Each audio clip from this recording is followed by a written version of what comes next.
Si sabes o conoces que el desarrollo del pensamiento se da en las siguientes partes, sea un trabajador profesional o empírico. Pero primero hace una suposición que es de una cosa posible o imposible para sacar de ella una consecuencia. Dos, toma la conjetura que entiende como juicio que se forma de las cosas o sucesos por indicios y observaciones, pero que no han sido probadas ni refutadas hasta la fecha. Coge el teorema para construir otras demostraciones formales. La hipótesis que se está basando en una presunción de algo de que ya se ha investigado. Con el método inductivo que procede a partir de las premisas particulares para generar conclusiones generales. O el razonamiento deductivo o deducción que se va de lo general a lo particular.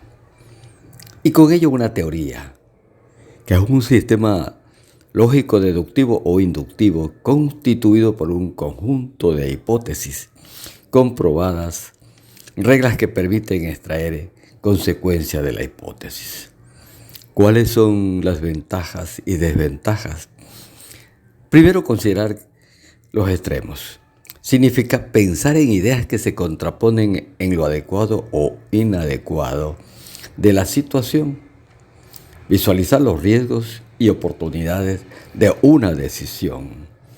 Considerar lo útil o inútil de una decisión. Ver qué de bueno y qué de malo. Seguir un proceso a todos los objetos u hechos o situaciones que nos han rodeado o que nos rodean y que existen u ocurren y tienen magnitudes que la determinan.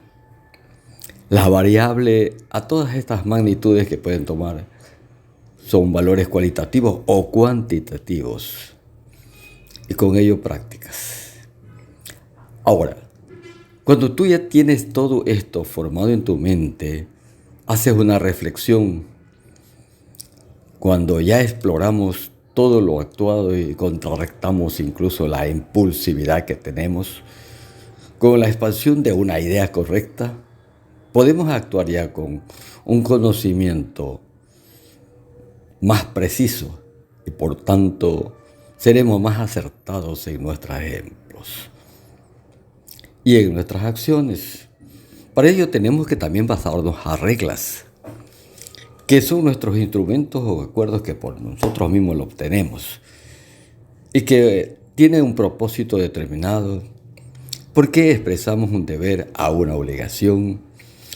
El deber específico en el enunciado e incluye incluso variables de enunciados. Para el procedimiento y elaborar reglas, entonces definimos el propósito de la regla.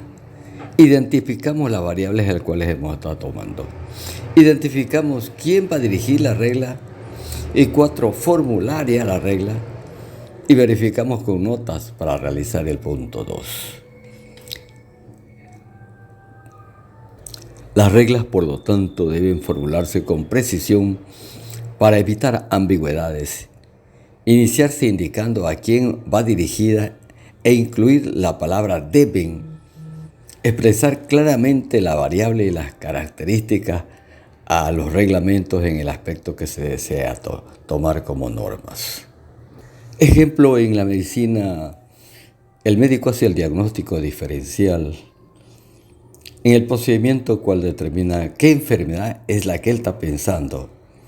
Y al estar pensando en qué enfermedad, inmediatamente esta suposición hace una conjetura de muchas enfermedades parecidas y toma en su mente los teoremas, hipótesis y coge el tema a inducir con un razonamiento deductivo o inductivo y con las teorías aprendidas. Ve sus ventajas y desventajas. Igual manera, todo trabajo la define. ¿Qué va a pasar con él y qué va a pasar con el público o las personas que le rodean? Va a usar un lenguaje simple y más que todo, crear una expectativa dándole siempre vistazos a las variables que él ha escogido. De esta suposición a las hipótesis, a la teorema, a las ideas, busca un equilibrio entre la razón y las emociones que puede pintarse en la vida. Y de esta forma siempre él llegará a triunfar, porque hace su reflexión y tiene que ser una persona impecable con sus palabras. El concepto es una llave que se usa en la inteligencia para razonar y abarca innumerables cosas a la vez, como el juicio, que es la afirmación o negación de una idea respecto a otra, o el enunciado o frase, y esto nos obliga a estar en acuerdos o desacuerdos, o es falso o es verdadero, y buscamos una nueva opinión. Pero nos sometemos siempre a reglas o normas, porque es nuestra salud la que está en juego. Si el médico o el abogado, el ingeniero, el arquitecto o el simple recolector de basura nos dice que esto debe ser así, no pongamos piedras ni plumas, pongamos realidades con el razonamiento, porque es un conocimiento nuevo a partir de otros que establecen con determinados argumentos propios de la vida para relacionar entre juicios. Es nuestra vida. Pero cuando el médico manda una medicina, tiene que tomarse tal como es, porque eso es un acuerdo o realidad.